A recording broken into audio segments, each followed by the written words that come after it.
Talking to TJ Holmes, anchor, reporter also. You do some street reporting as well. Yes, sir. You started out as a producer at your first station. Mm-hmm. What made you want to be a reporter? When did you get the journalism bug? Got the journalism bug, no doubt. My first semester, my freshman year at the University of Arkansas, I took a mass communications class. It was an elective. Fell in love with the live element of television. Stand by, camera 2. And I haven't looked back since. All right, John Jones is here now, and that helps us there, taking us to the scene like that. But he must have hit that ball hard to turn and flip like that. Maybe tell me about how you ended up here at CNN, just a little brief background of where you came from. The brief background is I was working at the NBC station in San Francisco, NBC O&O out there. I was there for 3 years as a Monday through Friday 5 o'clock anchor. Before that, I was working in Little Rock, Arkansas. I was there as a weekend anchor for the CBS affiliate. Before that was my first job out of college in a little tiny market. You know how it goes. You got to start somewhere. Small market in Joplin, Missouri. I was there just about 8 or 9 months. I'm a University of Arkansas graduate, broadcast journalism degree, and I was looking for somewhere. Had to get out of California. Being an Arkansas boy, California scared me a little bit. You weren't feeling California? I wasn't feeling California. It's a great place to visit, but not a place I knew I was going to be long term. How does it feel to be at CNN? I mean, this is one of the premier networks, obviously. Oh, if not the premier it network. hurts. It's painful. It hurts. I'm weary, man. I'm tired. I ain't slept since I started. No, man. It's been really. It smacks you upside the head when you walk in here one day and say, "Oh yeah, I work at CNN." It can certainly be intimidating coming from a local market, being a local guy, and then making the jump to a network. So it can be intimidating, man, and certainly CNN, no doubt about it, is the gold standard when it comes at least to reporting the news. For a lot of the local reporters and people working, the network is the pinnacle of your career. What's the big difference, or what have you noticed? You have to have a wider scope of knowledge than you do in a local market. Suppose you work at a local station in Louisville, Kentucky. I mean, you need to know your Louisville market. That one circle there, that's Louisville, that's your coverage area.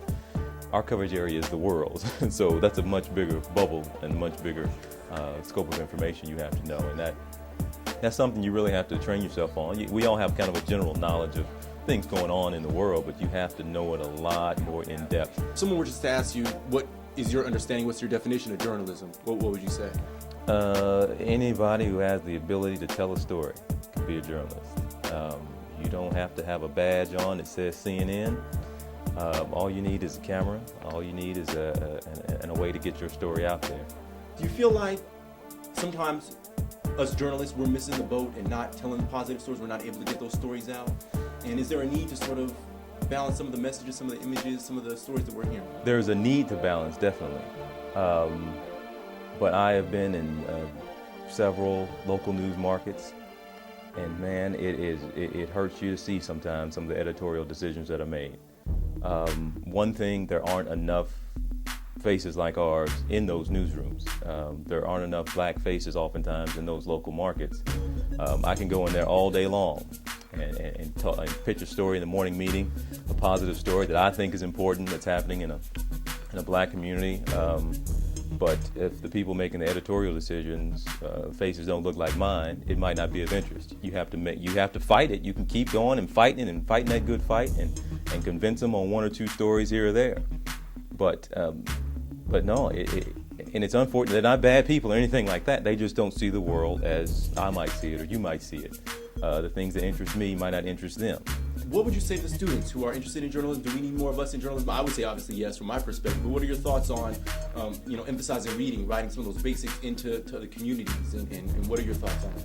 The more people you get, the more minorities, more women minorities, it'll be more representative of the real world and the real community, and then the news will end up reflecting that. It'll just naturally happen.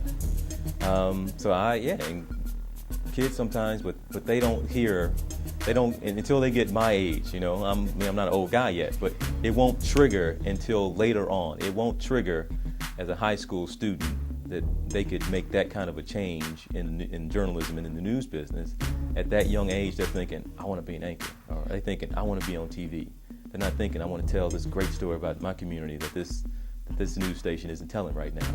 They don't think that. It's just a way of thinking. It's hard to get a kid to think like that at that young age, even a college student is thinking, I want to be on TV. I want to be on TV. And if we could change that thinking a little bit, man, and see that you could infect the world and affect change in that other way, and not just by getting your face on TV. That'd be something else. You sort of bring the cool. Do you feel like you're bringing the cool to news? I mean, you have a The very relaxed cool style. to news. Yeah, you see, have a very relaxed style. I like to think of it as I'm bringing sexy back. Actually, I'm kidding, dude. I'm kidding.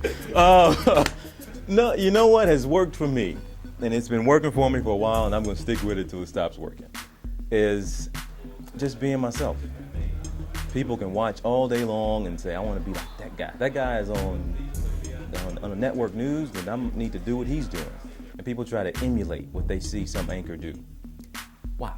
I mean, anybody can try to be like that guy. There's so many people like that guy. The only way you're going to stand out is if you be you, because there's nobody on the planet that's like you. It looks like a tragic mistake. What does TJ stand for? Is those your initials? Is that a secret? I could tell you, but then we had to take your camera. That is, it's a kind of a family nickname, so yeah, TJ. All right, cool. Spending a few minutes with TJ Holmes. I appreciate it, bro. No worries, man. Good to meet you. Likewise.